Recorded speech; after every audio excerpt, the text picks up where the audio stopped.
Praise Blessed, Lord. a blessed afternoon and evening to all of us, and welcome again to another sharing of the Word of God. And through this preaching that we will hear tonight or this afternoon, I pray that we will all be blessed by the Word of God. If you have your Bibles with you, you Yes. can open please to John chapter 10. And our topic for this evening is on John chapter 10, verse 10.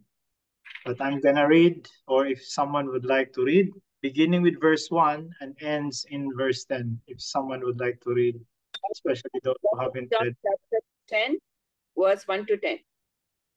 Jesus is the good shepherd. Very truly I tell you, anyone who does not enter the sheepfold by the gate, but climbs in by another way, is a thief and a bandit. The one who enters by the gate is the shepherd of the sheep. The gatekeeper opens the gate for him, and the sheep hear his voice. He calls his own sheep by name and leads them out. When he has brought out all his own, he goes ahead of them, and the sheep follow him because they know his voice. They will not follow a stranger, but they will run from him because they do not know the voice of strangers. Jesus used this figure of speech with them, but they did not understand what he was saying to them. So, again, Jesus said to them, very truly I tell you, I am the gate for the sheep. All who came before me are thieves and bandits, but the sheep did not listen to them. I am the gate. Whoever enters by me will be saved and will come in and go out and find pasture. The thief comes only to steal and kill and destroy. I came that they may have life and have it abundantly. Praise God.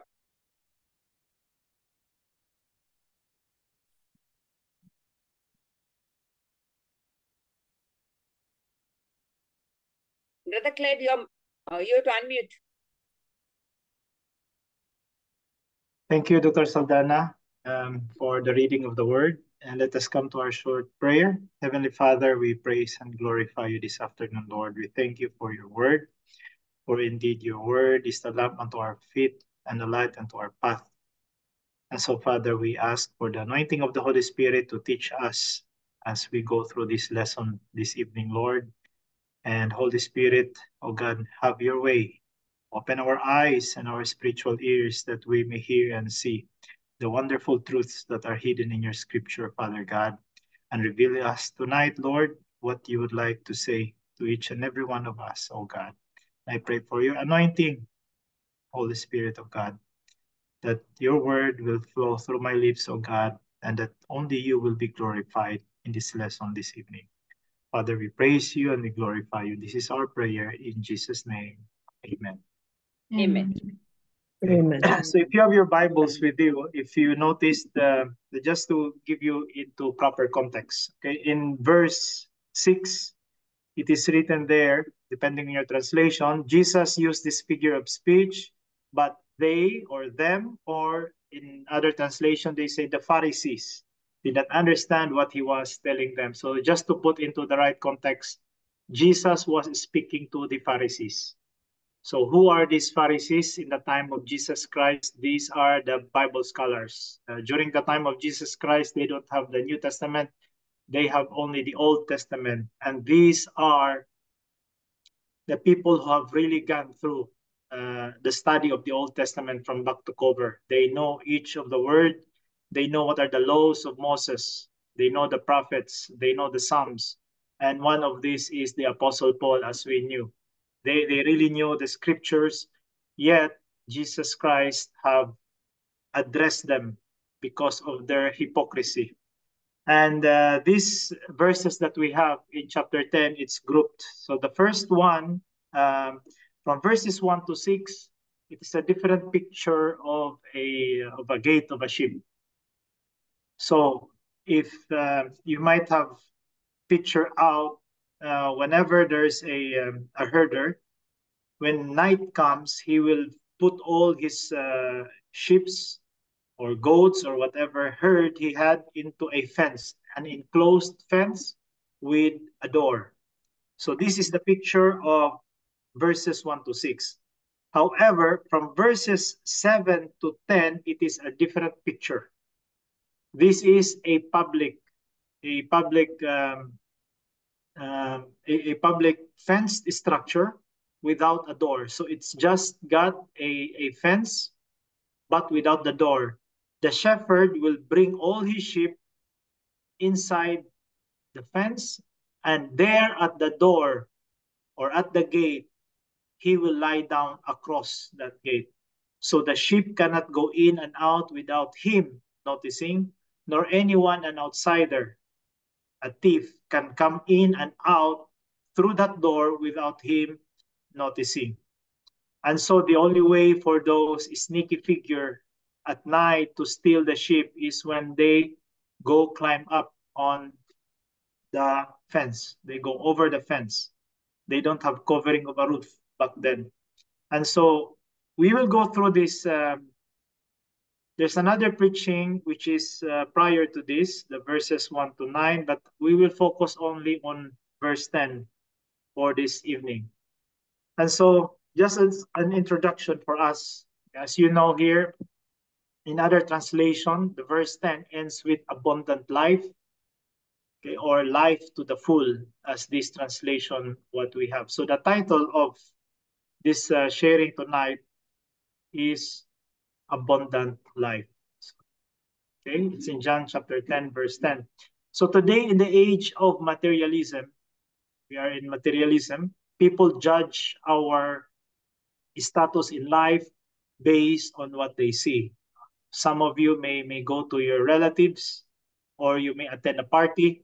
Nowadays, how they judge is based on the phone that you hold. They no longer based on jewelry that we have. Before this is how we've been judged.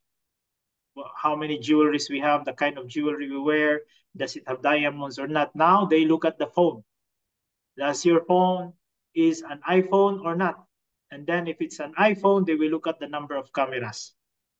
And so people judge now the value, the abundance in our life based on what we possess materially.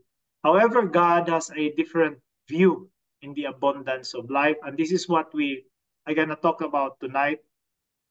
And I'm here to tell you that even though you don't have an iPhone, you may not possess the abundance of life materially, but you as a Christian, you have an abundant life within you. We have only 3 headings tonight. The first one, Jesus Christ provides a pasture for restoration for our souls. Jesus Christ provides a pasture of eternal life. If I have it here. And then thirdly, Jesus Christ provides a pasture of knowledge and understanding. I don't have it. Okay. So religion apart from Jesus is an empty spiritual life. It's really empty. Today we may have we have many religions today. We have Hinduism, Buddhism, whatever the isms are there. But without the Lord Jesus Christ, it's an empty. And we will know later on why I'm saying it's empty.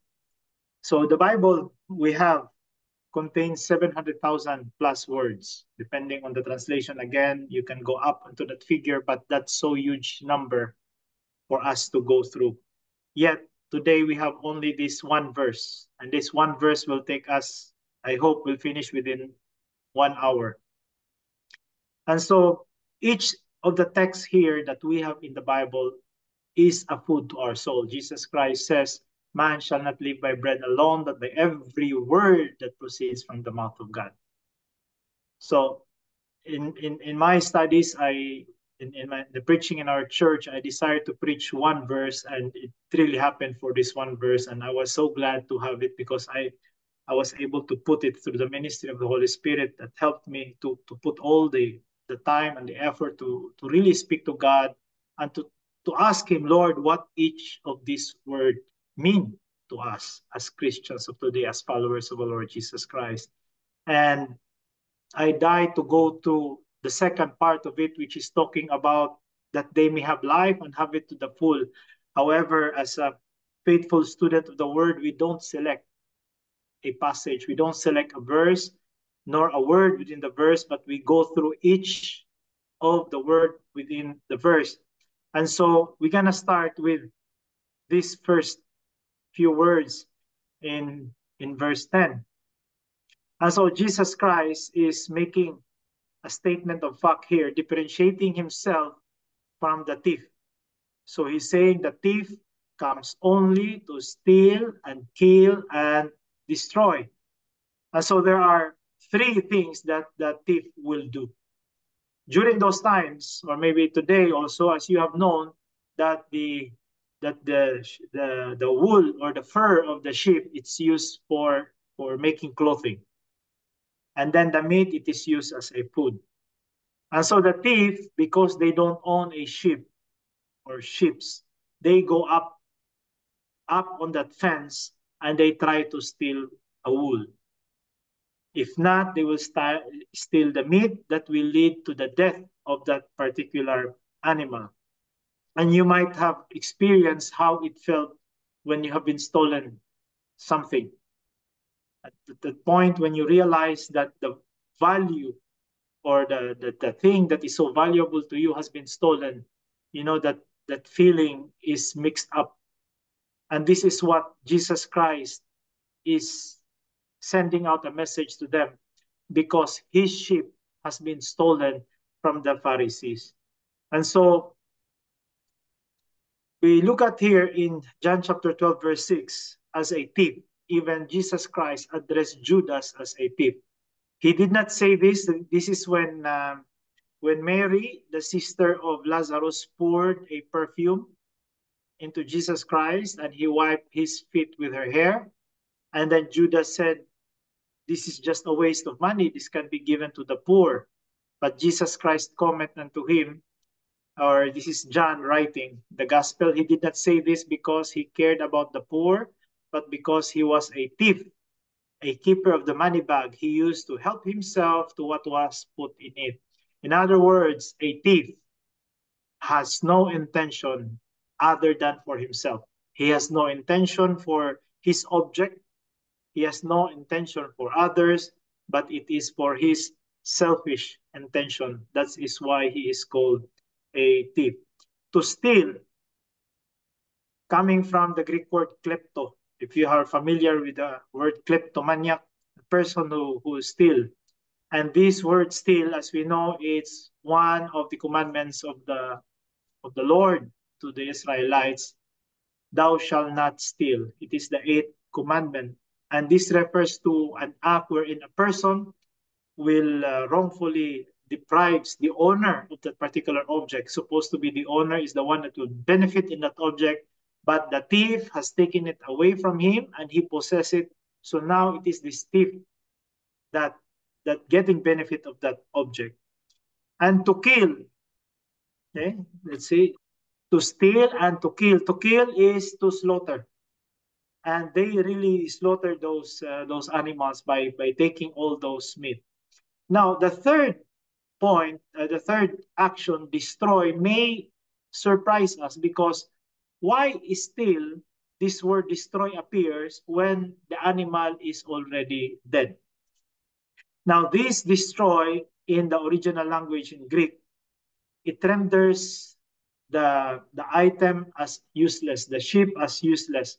And not only that, it has a spiritual meaning, which means to give over to the eternal misery in hell. So the word destroy in the original language also appears in several passages, and one of it is in John 3:16. For God so loved the world that he gave his one and only begotten Son, that whoever believes in him shall not perish.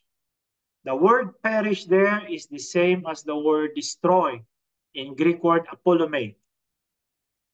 And so we have this objective of the thief: to steal, to kill, and destroy. Now, the Bible, if you might not have known, the Bible, the original Bible, is not English. The Old Testament first, before the Lord Jesus Christ came, was written in Hebrew. That was the language of the Israelites. When Alexander the Great colonized the then known world, he has one vision to have this one language, the Greek language, just like what we have today as English. They have back then the Greek language. So 70 scholars translated the Hebrew Bible into Greek. So they have the Greek Old Testament so that all people all throughout the Greek Empire are able to read the Bible. And so when Jesus Christ came and he died, and the apostles were there, and when Apostle Paul was writing his letters, all are in Greek. So during the time of Apostle Paul and the disciples, as they make it, even the time of the early church fathers, Chrysostom and Origen, that time they have only the Greek Bible of both the Old Testament and the New Testament. Then the Romans came and conquered. So these are what I'm sharing you is a church history. You can Google it, can learn from it, but it's the same message that the Romans came and then they change, they translate the Bible into Latin Vulgate. If you have known Jerome, another early church father, he translate the Bible into Latin Vulgate. The Pope resides in Constantinople. There was only one Pope, and in Constantinople, which is today's the nation of Turkey. In the year 1054, there was what we call Great Schism, the separation of the church. There was the Greek Orthodox Church or the Eastern Church, and we have the Roman Catholic Church, which is the Western Church, which is now headquarters in Rome. So you have two churches separate together. So God was using always, if you remember Peter, when he was hesitant to go out into the world because God, the Lord Jesus Christ, commanded them to share the gospel in Jerusalem, in Judea, and all the other ends of the earth. And it was the persecution that leads them to go out. And so when the church separated, it was not an act of persecution, but when there is a dispersion, God will always make use of this opportunity for the gospel to spread. So at that time of Apostle Paul, it was just the Greece and Turkey that was the center of the world. But when the church split, the gospel spread more rapidly into the Western world, in Europe. So during those times, the Bible was spread out in Latin in Europe. So there was, the Mass was in Latin, the priest with the priest, the Bible was in Latin. And I don't know if you are able to relate to this way of worship, but my parents will always tell me that it was in Latin. And they can always hear the words om or something, I don't know. And so what happened?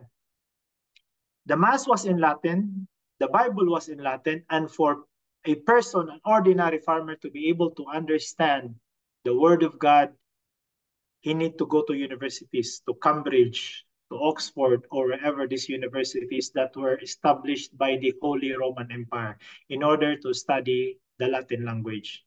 So ordinary farmers are not able to. Long story short, we have a priest by the name of Martin Luther. He went out of the seminary, of the priesthood, and began teaching the people in Germany. He began teaching the people about the Bible, translating from Latin to German, so that ordinary farmer can understand the Word of God. So this is the history of the church. That's why it happened to have this Protestant church. Martin Luther, he nailed in 97 theses in the church in Wittenberg, and 95 theses, showing some anomaly inside within the Holy Roman Catholic Church. And what he found, because what triggers him, is that there was a messenger from Rome selling this indulgence. I don't know if you know this indulgence. In Spanish, they call it indulgencia.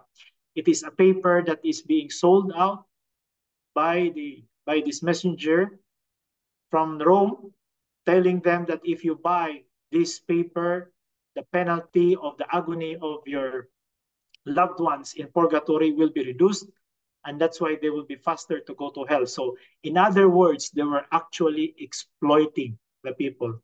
And so it really pierced the heart of Martin Luther, that he went out of silence and displayed this unacceptable act from the church. And so why I'm telling you this,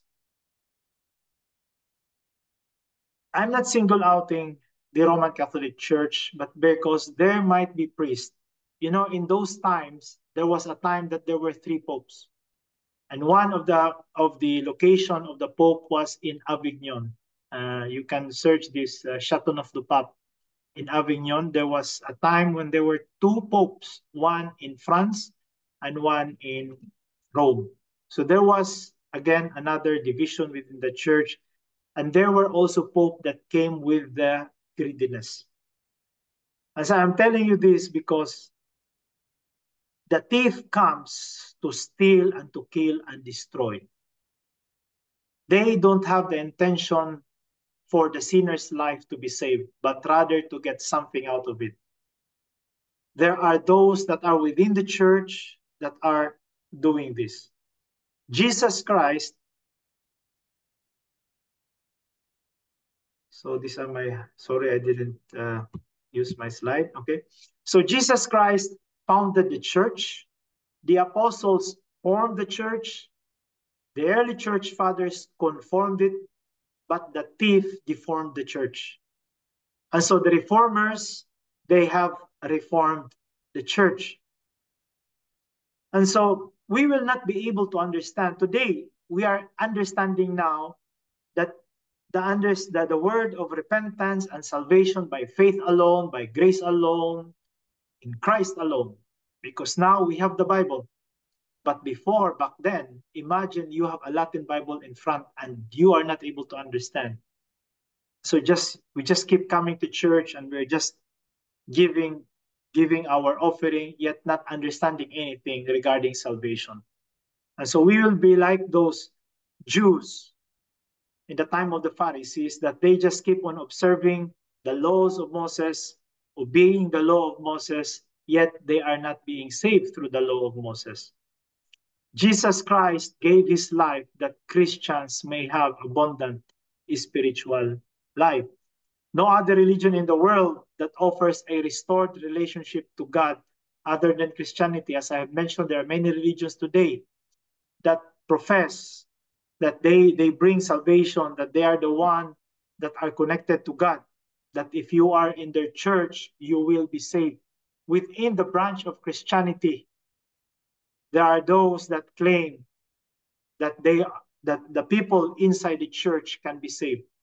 Even there are churches that are they are maintaining the attendance in the church, and they were so hard when it comes to tithes and offering, that you have to come and must come. If you're not attending the church, they will go and follow up with you. Yet there is no repentance in there. There are also, today, you might have heard about prosperity gospel. Prosperity gospel means that you will have this good health, that you will have this abundance of material things if you believe in Jesus Christ, that the blessings of a new car, that the blessings of a house, the blessings of relationship comes along with having the Lord Jesus Christ. Yet, they don't teach sin and repentance. These are the thief that comes into the sinner's life. Amen? There are even people that goes to television and social media. Today, they are using the social media platform to gain followers for themselves. using the word of God, distorting the word of God, sharing it in a motivational way in such a people that will follow them. That's not the intention of our early church fathers. Their intention is to have a people that is following the Lord Jesus Christ. And the only people that are getting rich are these thieves, the modern thief of today. And just to give you an illustration that there's a difference between the spider and the bee. You know that the spider, it creates a web out of nothing, out of himself.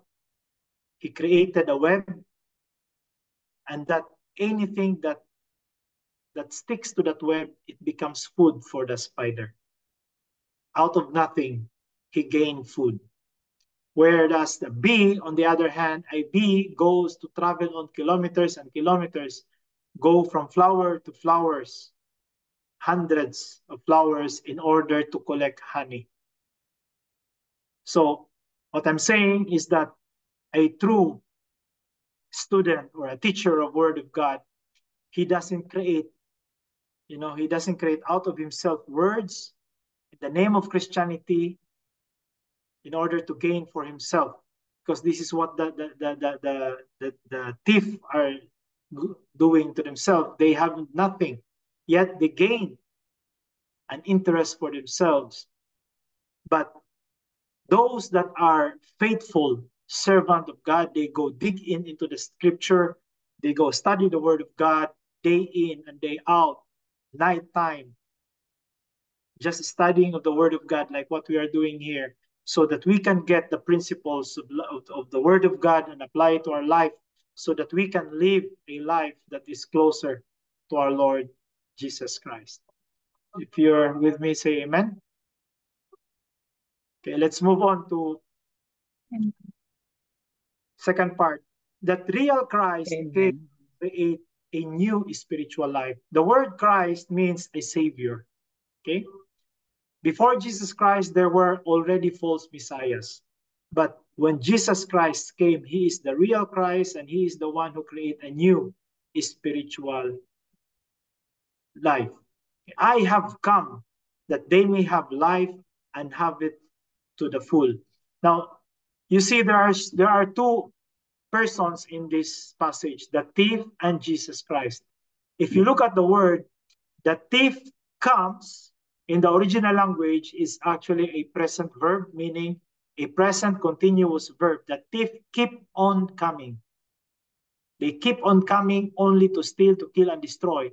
But Jesus Christ, you see the word come, it is not without S. That means he came only once. So the difference here is that the thief keep on coming to take away life from the sheep, but Jesus Christ came once so that the sheep will have life. And the sheep, as we know in the Bible, refers to the people of God, the Israelites. And today, for us Christians who have accepted the Lord Jesus Christ, we became also part of this sheep. In the verse, within this chapter 10, Jesus Christ tells them that I have another sheep belonging to another pen, and they will become one. He will gather his sheep. So Jesus Christ gave his life that we may have an abundant life. I have already told you that the Bible was written in Greek. So the Greek word for life, there are three. Okay? Our English vocabulary is only one for the word life, but the Greek has three. Okay? The bios, and the soke or psyche, and then the zoe, or today we pronounce it zoe. So these are the three words of life. So it is God's gift to us. Bios means life, from where our English word comes biography, okay, or biology. It's just the existence of life. When we talk about biography, it is the beginning of the life of a person and ends at the death of a person. That's the first word, life, called bios. It refers to the period or duration of earthly life, meaning that there is a mortality. when it comes to the living organism. The second word, life, suke, this is not only life in the body, but life in the soul, life with a soul. We, as believers of our Lord Jesus Christ, our life begins at birth, okay? And then we have our soul. Our soul comes at birth. Our body dies at our death, but the soul will live on. Amen? This is what we call, we are immortal in terms of soul. Okay? And it is the soul that makes relate us with our emotion. Now, let me explain it further. In Genesis chapter 2, verse 7, then the Lord God formed a man from the dust of the ground. Remember dust. If you go to the original word of this dust in Hebrew, it is rubbish. It's nothing. It's invaluable.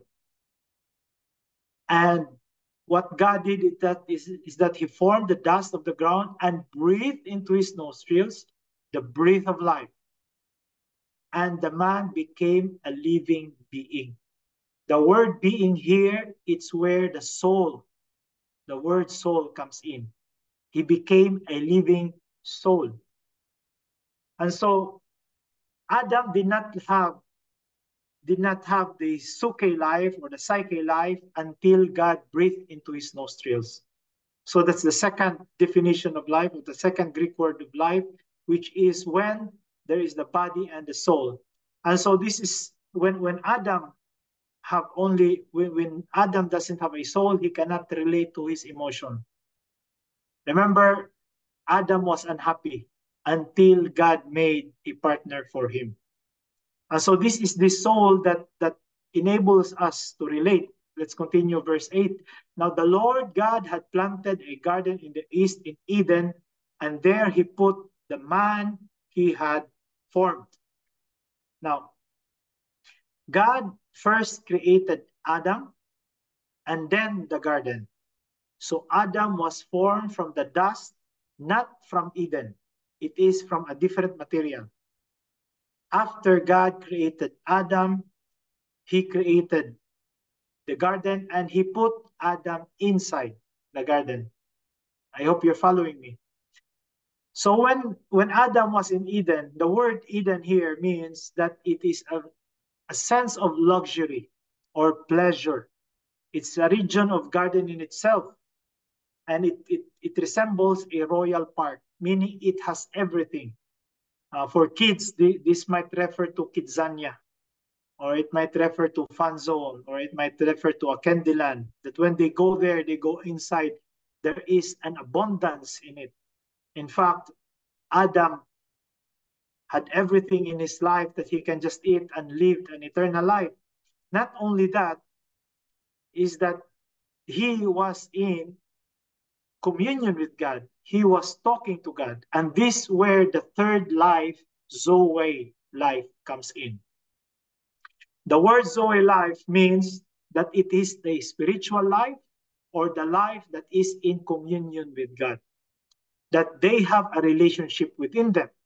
Adam can see God, God can see Adam, Adam can talk to God and hear God by himself. He don't need any interpreter. And this is the kind of life that he has, the Zoe life. So everything was perfect with Adam and Eve. But as time goes by, and as you know in the scripture, that Eve and Adam disobeyed. Because of their disobedience, so the Lord God banished him from the Garden of Eden to work the ground from which he had been taken. So from that perfect scenario, from that Zoe life, in communion with God, now God have taken Adam, banished him out of the Garden of Eden. So Adam is no longer seeing God. Their relationship now is strained. Zoe life is gone. He's gone from paradise, from the abundance of life. So only prophets were able to hear God. Beginning that day, from the time of Moses, only prophets were able to hear God. Majority of the people are not able to hear God.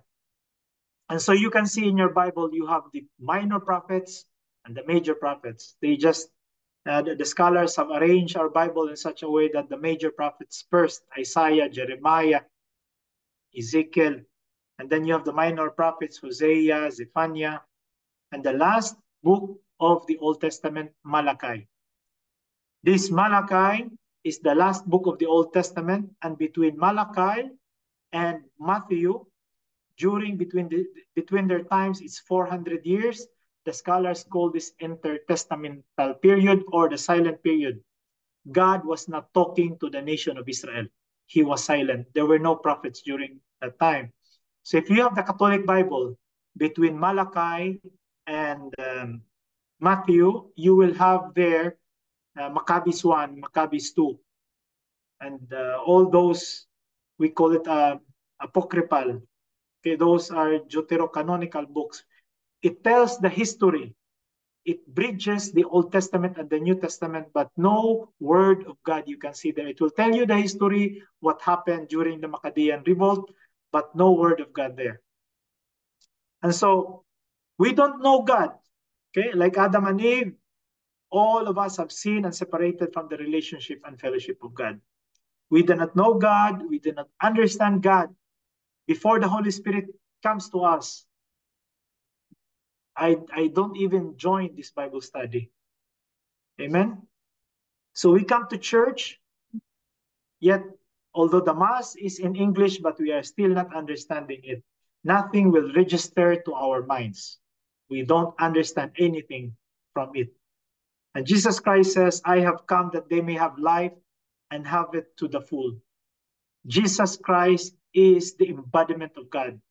He is God in the flesh. John 1:1, in the beginning was the Word, and the Word was with God, and the Word is God. There was no need for God to come into this earth because this earth, as we just have learned, it is soil. It's not the Garden of Eden. For God, this earth is dirty. He don't need to come here. God existed eternally, but why did he came? Why did God came in the person of our Lord Jesus Christ? And the answer to that, without the Lord Jesus Christ, his main purpose is that we may have the Zoe life again. Or for us, it will be the first time. But for the entire humanity, it will have a Zoe life again, like what Adam have enjoyed. So like Adam and Eve, all of us have sinned and are separated from our relationship and fellowship with God. We do not know God. And so let me just explain this illustration. So I have taken much time. So the Zoe life begins at birth. You have the dot on your left-hand side. And you can see it begins at the physical birth and goes on to continue, okay, at our death, wherein our physical body is gone. Amen? At our physical death. But our soul lives on forever. In the second coming of the Lord Jesus Christ, as we know, we will have a new body. We'll have a new body. However, what we will have, the soul and the body, what we have is destined to the eternal lake of fire. We will be joined with the devils, the fallen angels, and Satan. Because we do not know God.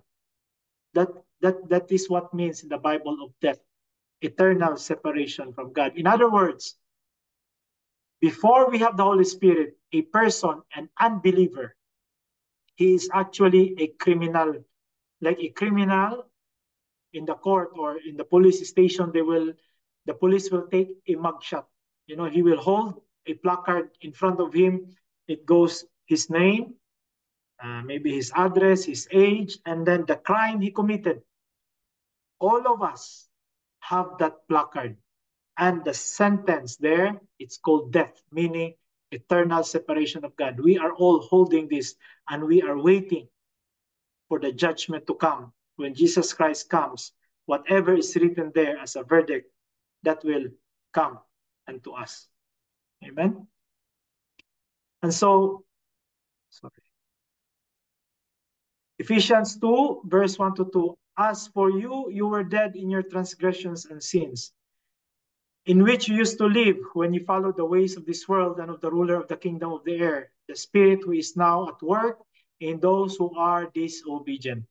So all of us are disobedient, and the spirit of Satan, in fact, the Bible calls it that all of us have come to a point in our life that our father is the devil. So before we go on, okay, let me tell you what is not abundant life. Because sometimes we have this notion, if you become a Christian, you will have abundant life. Abundant life is not having a lot of possession, not position, nor the pursuit of ambition and becoming realized. Because Jesus Christ have already told us, in this world you will have trouble. But take heart, I have overcome the world. So it's not about possession. Okay? One doesn't find life in possessions at all. He who loves money will never have enough. The foolishness of thinking wealth brings happiness. Okay?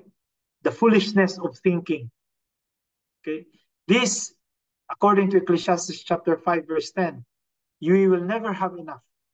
If we compare ourselves today, our life today, compared to 10 years or 20 years back, we have more money than before. Yet we are not that contented. Secondly, it is not about the position or the career that we have.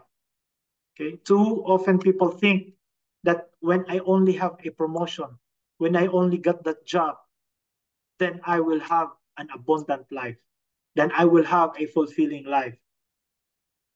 Ecclesiastes 4:8 says, man is always working and never satisfied. Thirdly, it's not about the pursuit of ambition and having realized that ambition in life. We have that YOLO, you only live once, go for it mentality. Ecclesiastes 1:8 says, no matter how much we see, we are never satisfied. No matter how much we hear, we are never contented. We will remain empty until we have our Lord Jesus Christ. So these are the tips of today. Okay, these three, the teachings of today, the teachings of the world, saying that you will have abundant life if you have all these three and many more. And the truth is not found in pleasure or in performance, in possessions or positions or pursuit. Abundant life is found only in the person of the Lord Jesus Christ. Hallelujah for that. Let me come now to the third point. Relationship through Jesus Christ is abundant spiritual life. Okay? I have come that they may have life and have it to the full. John 1:4 also says, in him was life. This word life again is the Greek word zoe. In him was zoe, life, and that zoe, life, was the light of all mankind. This doesn't simply mean that Jesus Christ possessed life, but he himself is the source of life. That's why when we have Jesus Christ, we have light in us. When we were born again, we have him, and we have this light in us.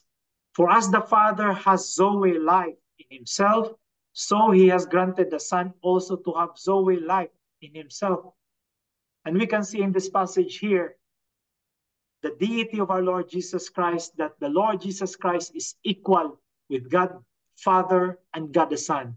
They are both co-powerful, co-eternal God. Jesus Christ is not one less than the Father, because there are teachings in Christianity today that Jesus Christ is not the same as the Father. And so here, just as the Father gives life, Jesus Christ also gives life. Jesus answered in John 14:6, I am the way, the truth, and the Zoe life. No one comes to the Father except through me. So on the day of our salvation, God poured his Holy Spirit in us to those who have believed in the death and resurrection of our Lord Jesus Christ. This is what the Bible says, that we have been born again when we have the Lord Jesus Christ. Amen? So let me explain, going back to the illustration what we have. Suke life begins at physical birth, but there is an interruption on the soul. When we believe in the Lord Jesus Christ, there is an interruption. Okay? So what happens is that the indwelling presence of the Holy Spirit comes into our selves. Okay? So abundant life requires personal relationship with Jesus Christ. Very truly, I tell you, the one who believes has eternal life. I am the bread of life. Jesus said to her, to the Samaritan, to Martha, I am the resurrection and the Zoe life. The one who believes in me will live even though they die. And lastly, for God so loved the world that he gave his one and only Son, that whoever believes, keep on believing. We don't stop the moment we receive salvation. We continue. We keep on believing until our last breath. This is what faith means. Because we possess this Zoe life and we will have it for eternity. And you also were included in Christ when you heard the message of truth, the gospel of your salvation. When you believed, you were marked in him with a seal, the promised Holy Spirit. So, just to illustrate this, you and I, when we accepted the Lord Jesus Christ, we entered into a contract. Today, when a contract is made, we go to a lawyer and we notarize it. And the lawyer sealed it, this agreement. As Christians, we enter into an agreement, we call it covenant. One is greater than the other. It's called covenant, not a contract. And in this covenant, we don't have it yet, the full benefit of this covenant, but we have already the foretaste of it. Now, what's the guarantee? How do I know that I have this now, part of this covenant? It is the Holy Spirit. There is a mark. So imagine we as Christians, we have this mark in our forehead now that we belong to God. So what happens? When we believe the Lord Jesus Christ, when Jesus Christ comes, he offers the Zoe life.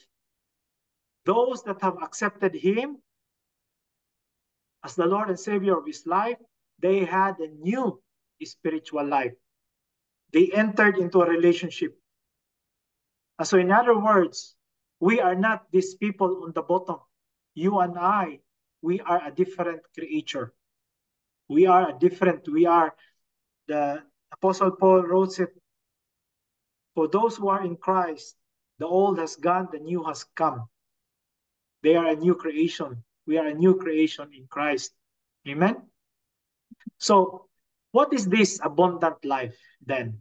If it's not about position or possession or pursuit, what is this abundant life means? Okay? So, abundant life, looking forward to eternity, means heaven. To a believer, this means heaven to us. That eternally we will be with God. What Adam enjoyed as a fellowship with Jesus Christ, with God, we will have it as well. This is the abundance of spiritual life. So abundant life means there is unlimited. Remember the Garden of Eden? It was a royal park. There is unlimited forgiveness from God. If we confess our sins, he is faithful and just and will forgive us of all our sins and cleanse us from all our unrighteousness. Remember, we are still on the way of salvation. We still living in a body that can sin. We no longer have to go into that small box in the church and face the priest and then confess our sins. Now, what if we don't have that? We cannot confess. But even if we have that, my personal experience says that I don't tell everything into the priest because either I am ashamed or that I'm fearful that he might tell it to some other people. So today, as believers of our Lord Jesus Christ, we can go directly to God. And there is no limit. Every day, every hour of our life, we can ask forgiveness from God, and God will give this forgiveness to us. Amen. We have been already forgiven once, and God will not stop forgiving us. So long as we come into confession to him, in prayer, to tell him that, Lord, I am sorry, I have committed, to confess, meaning to really tell what particular mistake we have committed. The other abundant life, this is just a list, it's a sample, it's not the whole of it, it's just the tip of the iceberg, is the unity with God. And surely I am with you always to the very end of the age. This is a beautiful promise to us as Christians. This is the promise of the Lord Jesus Christ to the disciples, to the apostles. This is the promise to us. The word always here means perpetually, forever, for all eternity. God will be with us and we will be with God. So truly we have a shepherd that even if we go through the valley, through the shadow of death, he will be with us. Hallelujah. Third, the abundant life is unlimited love of God. There's no stopping of God loving us. For I am convinced neither death nor life, neither present nor future, nor any powers, nor height, nor depth, nor anything in creation will be able to separate us from the love of God that is in Christ Jesus. And you know the relationship between husband and wife? When one of the spouse died, that's the end of their marriage. In the life after, Apostle Paul says, or Jesus Christ in the gospel says, that there is no marriage in the life after. But the love that we enjoy with God will continue, even though we die, even though we will go away from this body that we have, the love of God will remain with us. Amen? Amen. And the abundant life is unlimited life with God that is eternal. Now this is eternal life, that they know you, the only true God, and Jesus Christ, whom you have sent.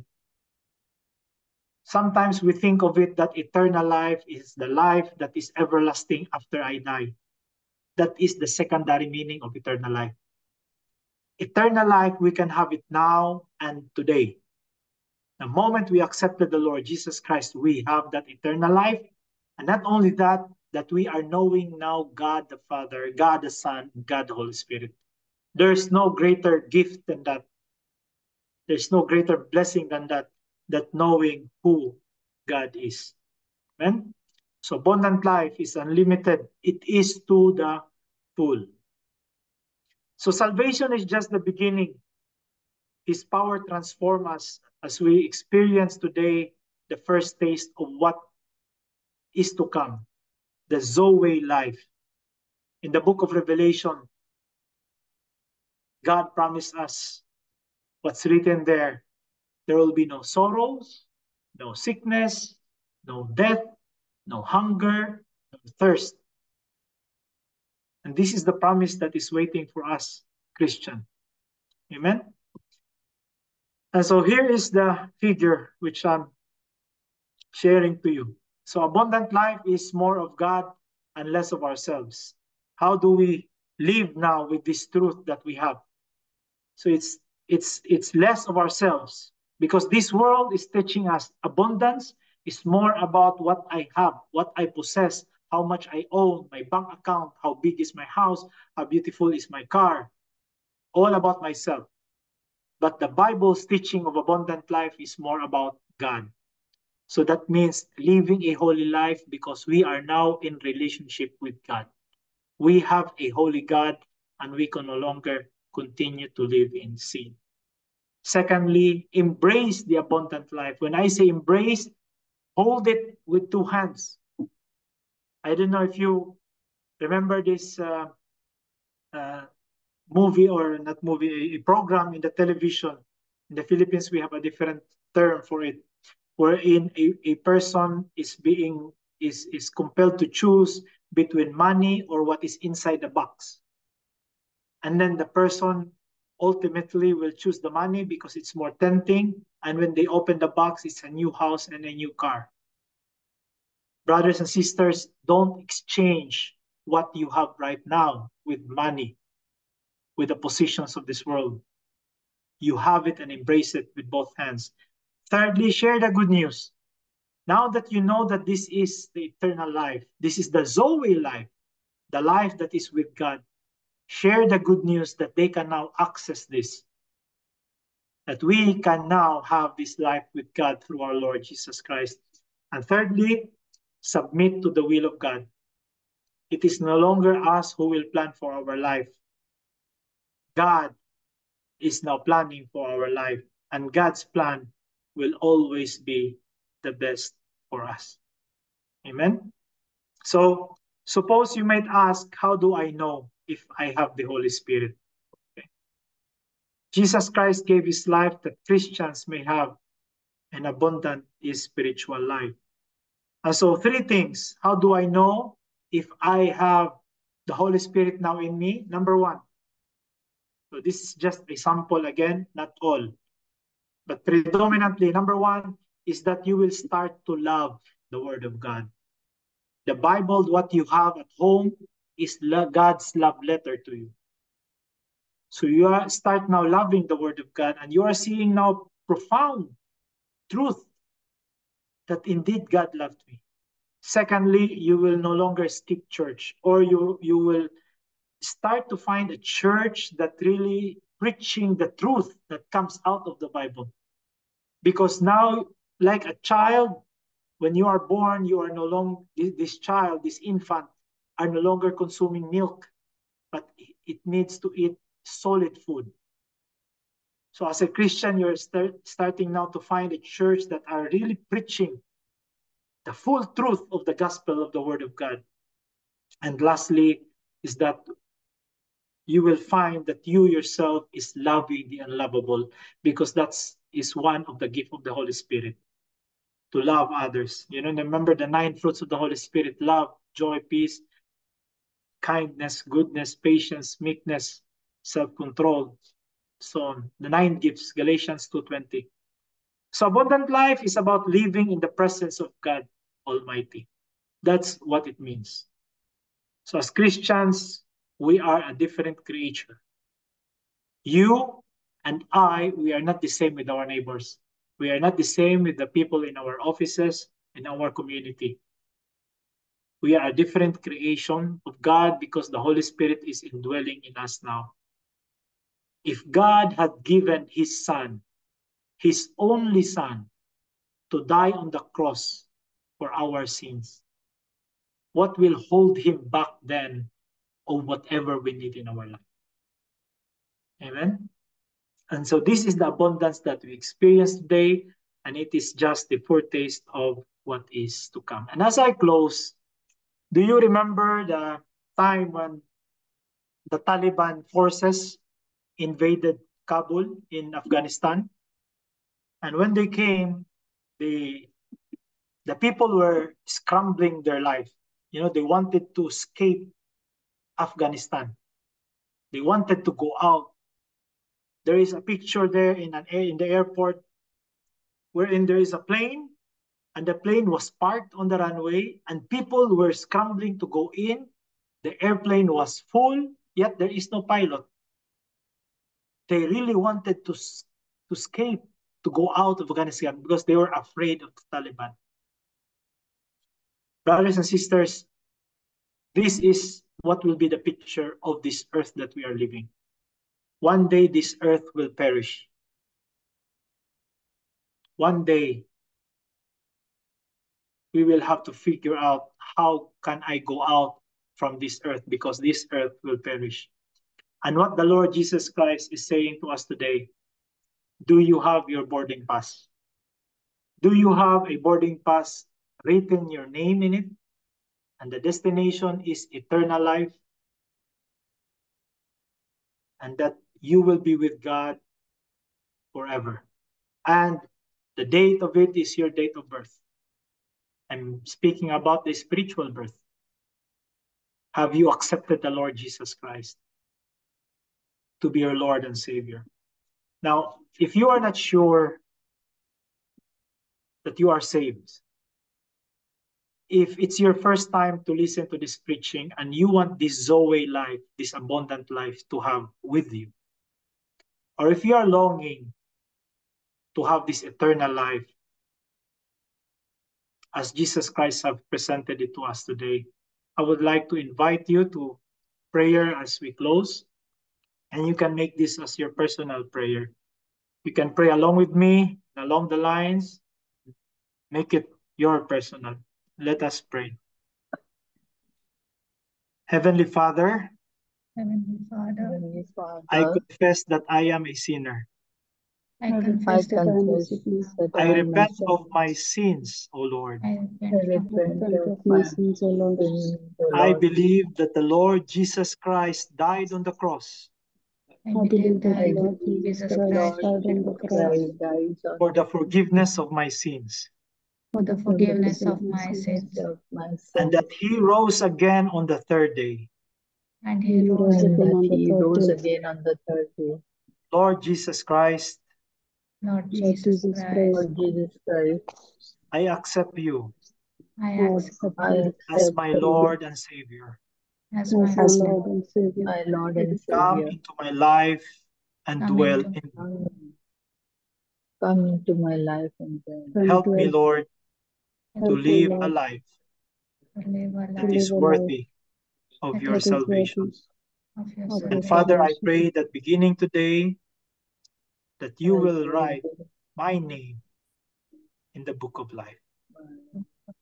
Heavenly Father, we thank you for this evening, O God, that you have allowed us to hear your word on John chapter 10, verse 10, Lord. Indeed, there are so many things that we need to learn from your word. Yet, Father,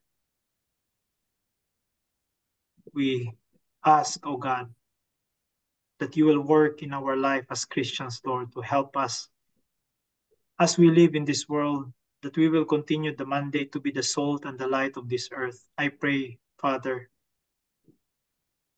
that you will preserve the salvation which you have given us. I pray that all our families as well, Lord, that as we share the gospel to them, that they will receive it, O Lord. For you have said in your word in Acts 16:31 that says, if we believe in the Lord Jesus Christ, we and our entire household will be saved. Lord, we thank you for this time that you have given to us, O God. We praise you, bless you, we glorify you. This is our prayer in Jesus' name. Amen. Amen. Amen. Amen.